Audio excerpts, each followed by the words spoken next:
Hello and welcome to my channel. As always, today is Monday, and that means it's True Crime and Makeup Monday.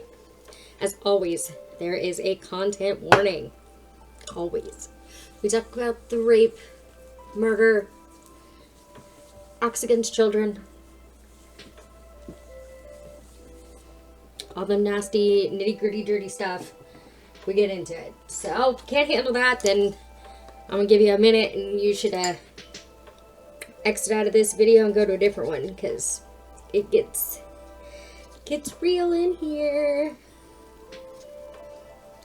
So I've decided that I'm going to do like serial killers by like United States serial killers by state. So I'm just going to pick a serial killer every week from like a different state, and we're going to do that until my autistic ADHD self gets tired of doing that and decides to try something else. You guys are truly MVPs for sticking with me this long. Starting out, we're going to go to Alabama. Raymond Eugene Brown is who we're going to be talking about today. And he's a doozy of a guy. They usually are, though. What can I say? Raymond Eugene Brown was an American serial killer who killed his live-in girlfriend and her daughter in 1987.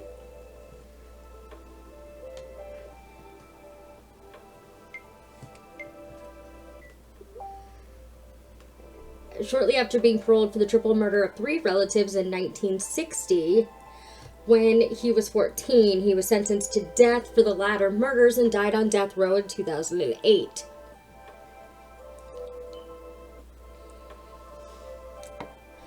Raymond Eugene Brown was born on January 11th, 1946 in Ashland, Alabama. I don't know, I don't know. One of four boys born to Marvin and Emma Lou Brown. According to relatives and friends, he had a normal upbringing and a happy childhood. Don't they usually? No, they don't. I don't know why I said that. They don't usually have like happy childhoods and normal like upbringings. So that's what made this one so interesting to me, because I'm like, you had a perfectly normal childhood, and yet you still turned out to be nuttier than a fruitcake. And you know, this always gives way to that old age argument of nurture versus nature. And is that really what this is about? Like, it doesn't seem to change much. Like, it can be anybody from any walk of life, as evidenced by this show that we're doing, this episode that we're doing.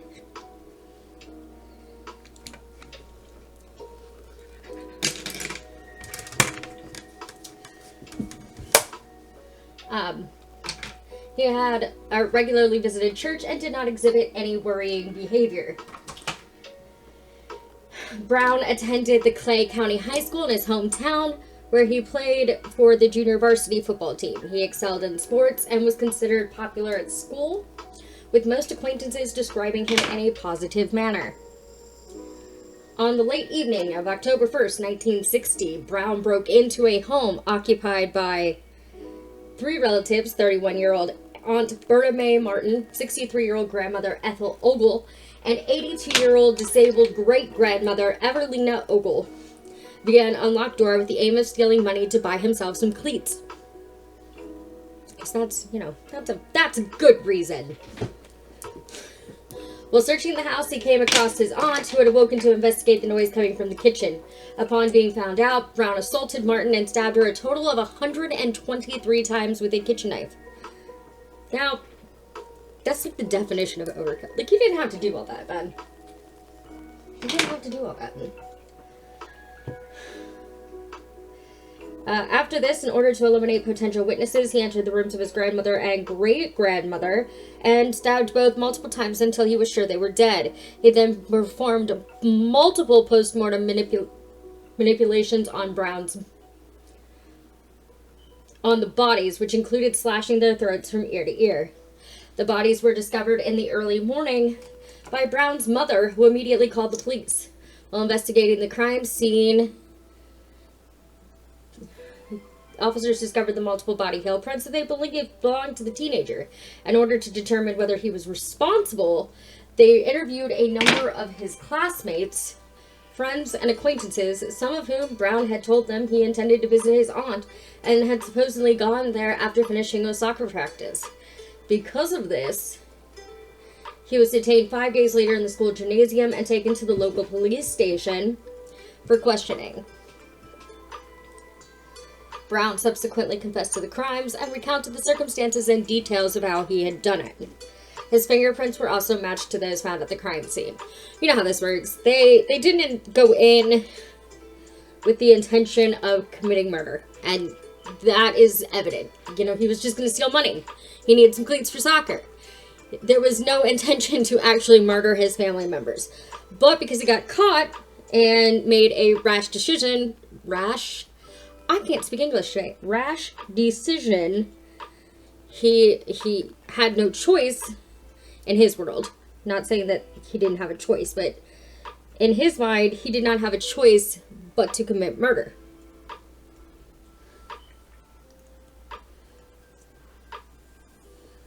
Obviously he had a choice. He just chose wrong.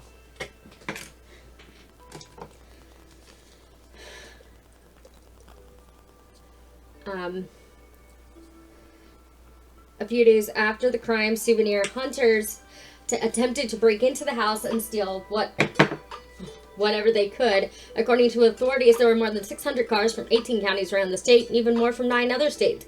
An elderly neighbor tasked with guarding the house, 64-year-old J.W. Hester, was overwhelmed by the mob and shoved aside, forcing him to call the authorities and disperse the crowd. In order to prevent another such occurrence, officers were put on guard duty at the house. Now, I don't know if maybe it was like the time, but I mean, come on now.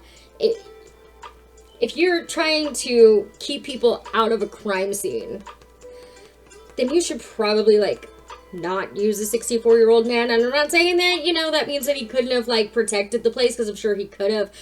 But come on. Why weren't you using police officers off the bat? Like, it should have just been, like, off the bat, you had officers just, you know, there, because you've got so many people that are coming to, you know, view this place because major murder happened and whatnot, and people are nosy, and it's natural to, like, want to be up in the business and be all about the business and, like, know what's going on and whatnot, and that's normal human nature. I'm not saying anything against that. It's very normal human nature. But your guard should probably not be a 64-year-old man who cannot hold off a mob of people on his own. That's all I'm saying. Like, if you're trying to preserve a crime scene, there are, like, ways to do that does not involve using a neighbor that would be physically incapable of fighting off multiple people. Just, for some reason, this made me think of the whole John Bonet thing, where they, like, should have preserved the crime scene, but they didn't, and they let people, like, walk all over the place, and, yeah, like, we didn't do this right, boys. At the time, Alabama's criminal code allowed defendants to be prosecuted as adults, and on October 10th, the Clay County Prosecutor's Office and the District Attorney held a meeting to decide on how they would proceed. Brown's attorney petitioned that his client be tried in juvenile court, while prosecutors demanded that he be tried as an adult, which would have made him eligible for the death penalty. Should have given him the death penalty. And I feel like, okay, so he, you know, eventually they settled on trying him as an adult and ordered that he undergo a psychiatric evaluation at the Bryce Hospital in Tuscaloosa. A few months later, he was determined sane to stand trial. At trial, the court was packed with curious onlookers interested in the events, while Brown himself spent most of the time seemingly emotionless and occasionally covering his face with his hands. Due to the overwhelming amount of evidence against him, including witness testimony, material evidence, and his own admissions, Brown was swiftly convicted. However, instead of a death sentence, he was given 3 life terms without parole and transferred to a local prison. He expressed no visible emotion during the sentencing phase. During his incarceration, Brown studied to become an auto mechanic and participated in a number of prisoner rehabilitation programs for which he earned a reputation as a model prisoner. We know where this is going. Due to this, he was paroled in 1973 and returned to Ashland, where he lived at his mother's house for some time. Soon after, Brown moved to Montgomery, where he found work at a local auto shop and rented himself an apartment. And here's where they screwed up, ladies and gents. Come on, I mean, he got a taste for murder. He's obviously going to decide that he likes it. He's going to do it again because this should be where the story ends, and it is not. It's not. Never is.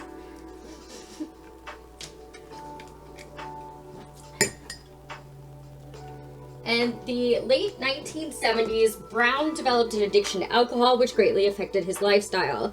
While intoxicated... Oh. That sucks. That really sucks. Okay. While intoxicated, he would go out and sexually harass women and girls around the area. In 1980, he raped his apartment manager and attempted to strangle her, making her fall into unconsciousness. Believing that she was dead, Brown left the scene. When the woman came back to her senses, she contacted the authorities, who apprehended Brown not long after, as he had broken the conditions of his parole. Obviously, he was returned to prison, where he remained for the next 6 years, before, you guessed it, being granted parole again in June of '86. It was evident that in 1990, he appealed on the grounds that his initial trial had several procedural errors, insisting there were irregularities in the jury selection process. Because of the pretrial publicity and the public outcry that the case generated, 42 of the 66 potential jurors replied that they were aware to some extent of the crimes. This, according to Brown, biased them against him. In order to back this up, Brown provided the court with 53 newspaper articles describing the murders and his past criminal record. His appeal was eventually granted, and his sentence was overturned. However, the Montgomery County Prosecutor's Office cross-appealed to the Supreme Court, which subsequently reversed the appellate court's decision and affirming the death sentence. The appellate court later reinstated the decision and set the case for further review. At the follow-up trial, Brown was found guilty on all counts again and was resentenced to death. In 1995, his attorneys filed another appeal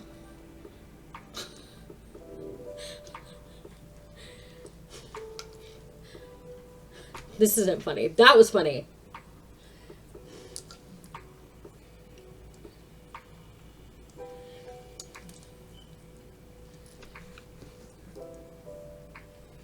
Not even sure how I managed to do that. But I think we got it fixed. So.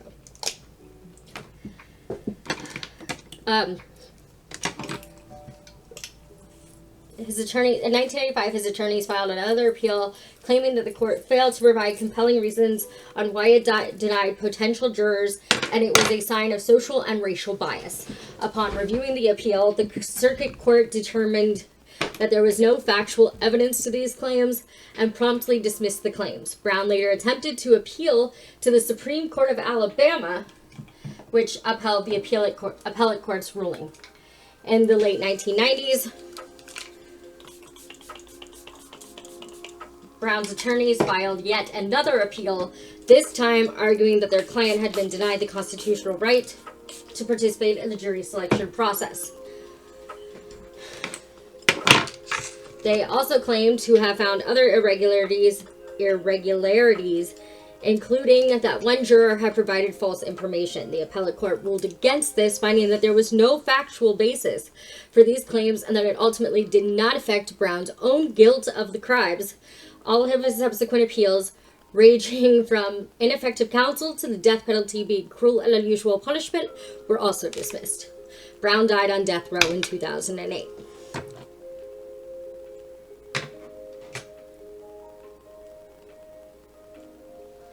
Did that not record?